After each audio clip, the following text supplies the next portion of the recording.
اے پیغمبر صلی اللہ علیہ وآلہ وسلم، ہم تمہارا آسمان کی طرف منہ اٹھانا دیکھ رہے ہیں، سو ہم تم کو اسی قبلے کی طرف جس کو تم پسند کرتے ہو منہ کرنے کا حکم دیں گے، تو اپنا منہ مسجد حرام یعنی خانہ کعبہ کی طرف پھیر لو، اور تم لوگ جہاں ہوا کرو نماز پڑھنے کے وقت اسی مسجد کی طرف منہ کر لیا کرو۔ اور جن لوگوں کو کتاب دی گئی ہے وہ خوب جانتے ہیں کہ یہ نیا قبلہ ان کے پروردگار کی طرف سے حق ہے، اور جو کام یہ لوگ کرتے ہیں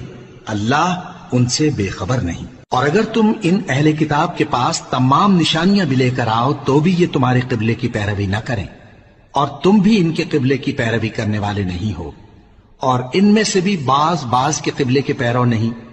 اور اگر تم باوجود اس کے کہ تمہارے پاس علم یعنی اللہ کا حکم آ چکا ہے ان کی خواہشوں کے پیچھے چلو گے تو ظالموں میں ہو جاؤ گے۔ جن لوگوں کو ہم نے کتاب دی ہے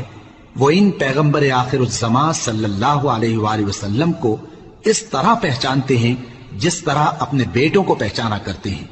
مگر ایک فریق ان میں سے سچی بات کو جان بوجھ کر چھپا رہا۔